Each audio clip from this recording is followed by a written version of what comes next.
મિત્રો, આ સ્ટોરી સાંભળીને મજા આવી જશે. મારું નામ સીમા છે. હું ગાંધીનગરના એક નાનકડા ગામમાં રહું છું. મારી ઉંમર 30 વર્ષની છે અને મારી એકની એક દીકરી છે જેની ઉંમર 20 વર્ષની છે. મારા પતિનું નામ વિજય છે. તે રિક્ષા ચલાવે છે. વિજયની ઈચ્છા હતી કે મને પહેલા દીકરો આવે, પણ દીકરી આવવાથી વિજય ખૂબ જ નારાજ હતો. એ ડિલિવરી વખતે ડૉક્ટરે કહી દીધું હતું કે હવે તમે માં નહીં બની શકો. તમે જીવતા રહ્યા એ જ મોટી વાત છે. મારા પતિએ મને બધાની વચ્ચે એવું કીધું હતું કે ઓય સીમા, હવે તો તું અને તારી આ દીકરી મારે કંઈ કામના નથી. મેં તારી સાથે લગ્ન એટલા માટે કર્યા હતા કે મને એમ હતું કે તારે દીકરો થશે તો તે મોટા થઈને મારી સાથે ઊભો રહેશે, કારણ કે મારે કોઈ બીજો ભાઈ નથી. પણ તે તો મારી બધી આશાઓ ઉપર પાણી ફેરવી દીધું છે. અને હવે તો તું જો બીજા લગ્ન કરીશ. મને તારાથી બસ છુટકારો જોઈએ છે. પણ મારા પતિએ 19 વર્ષ થયા પણ હજી સુધી મારી સાથે છૂટાછેડા નથી લીધા. તે બીજા સાથે લગ્ન કર્યા એટલા માટે કે નહીં કે તે મારી સાથે વફાદાર હતો, પણ તેને કોઈ છોકરી મળતી જ નહોતી. સમાજમાં તે સાવ આબરૂ વગરનો થઈ ગયો હતો.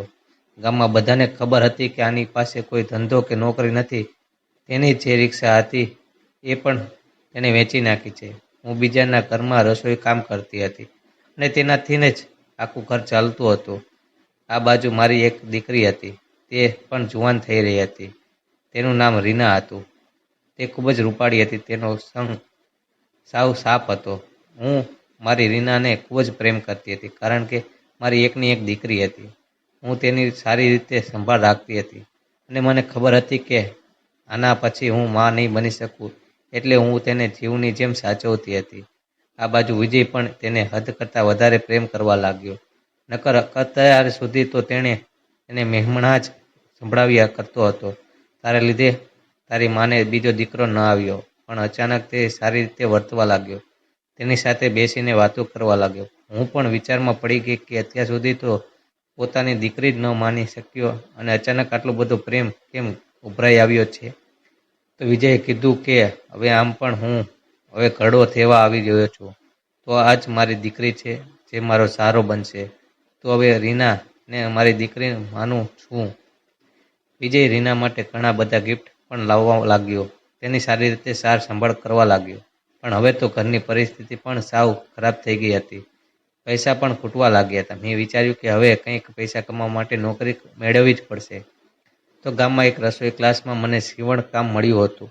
પણ મારી દીકરીની ચિંતા હતી કે આટલી જવાન દીકરીને હું ઘરે એકલી મૂકીને કેમ જાઉં. પણ મેં વિચાર્યું કે તેના પપ્પા વિજય તેની સાથે જ છે, તે તેની સંભાળ રાખશે. બસ આવું વિચારીને હું રસોઈ ક્લાસ જવા લાગી.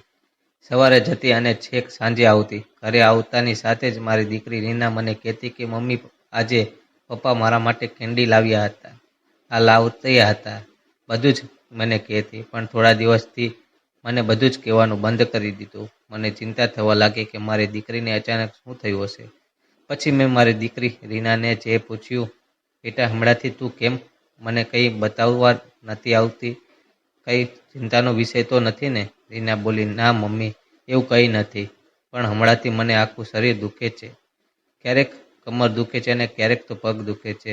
પછી હું તેને ડૉક્ટર પાસે લઈ ગઈ. ગામમાં ફક્ત એક જ દવાખાનું હતું. ડૉક્ટરે એમ કીધું કે દીકરી હવે જવાન થઈ રહી છે, એટલા માટે શરીરમાં થોડા ઘણા ફેરફાર થતા હશે. સારો ખોરાક આપો.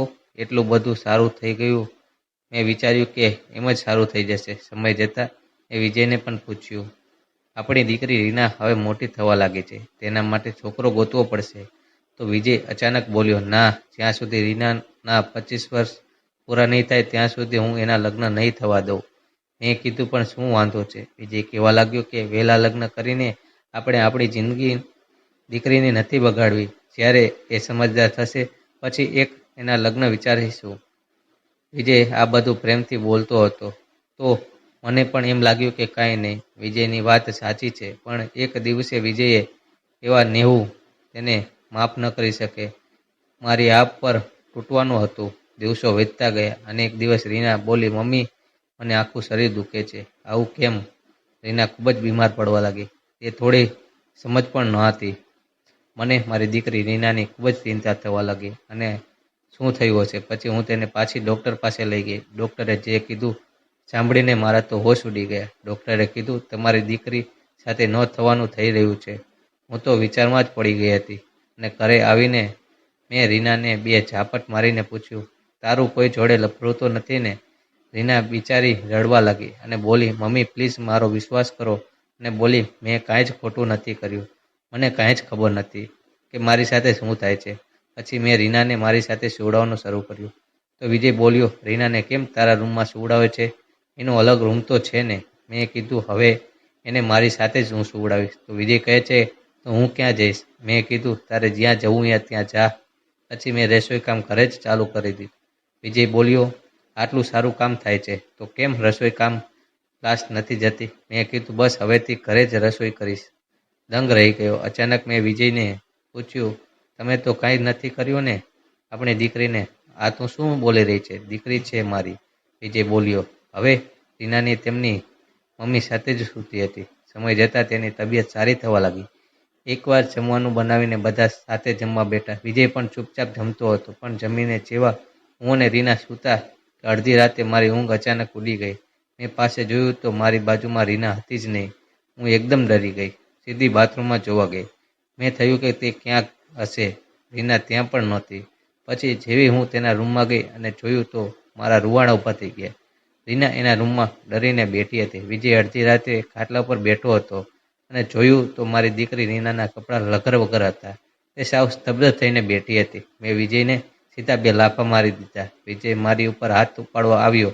ત્યાં બાજુમાં પડેલો લોખંડનો પાઇપ પકડીને મેં તે હવારખરોમને માથામાં ઝૂંકી ઢીમ ઢાળી નાખ્યો. હું જોતી જ રહી ગઈ કે હવે હું શું કરું. મેં અચાનક ગુસ્સામાં એને લોખંડનો પાઇપ ફટકારી દીધો. પછી ખબર પડી કે તેણે ખાવામાં બેવાસ થવાની દવા ભેળવી હતી. મને ખબર જ ના રહી કે ક્યારે મારી દીકરી મારા રૂમમાં ઊભી થઈને ગઈ.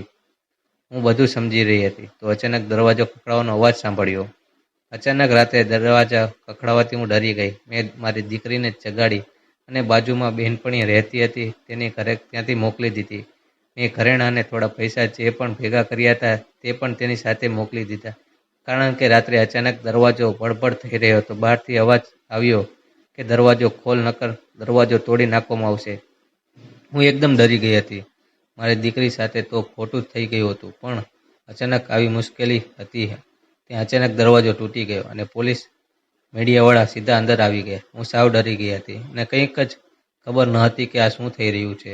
ત્યાં એક લેડીઝ કોન્સ્ટેબલે મને પૂછ્યું, તારી દીકરી ક્યાં છે? મેં જવાબ આપ્યો કે એ તો બહાર એની બહેનપણી સાથે ગઈ છે. છતાં એણે મારી વાત ના માની અને મને પકડીને બહાર લઈ ગયા. ગામના લોકો મને ઘૂરી ઘૂરીને જોવા લાગ્યા.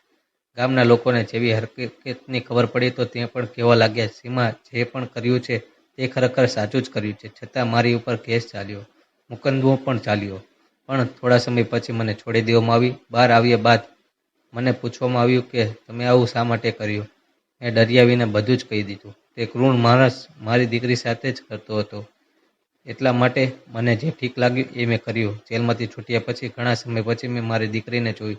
તેના લગ્ન પણ થઈ ગયા હતા. તેના હાથમાં એક નાનું બાળક પણ હતું. તેને જોઈને મારી આંખોમાંથી આંસુ આવી ગયા. મેં મારી દીકરી રીનાને કીધું, બેટા, આ તારા દીકરાનું ખૂબ જ ધ્યાન રાખજે. આવી જ અવનવી સ્ટોરી સાંભળવા માટે ચેનલને સબસ્ક્રાઈબ કરજો મિત્રો. ધન્યવાદ.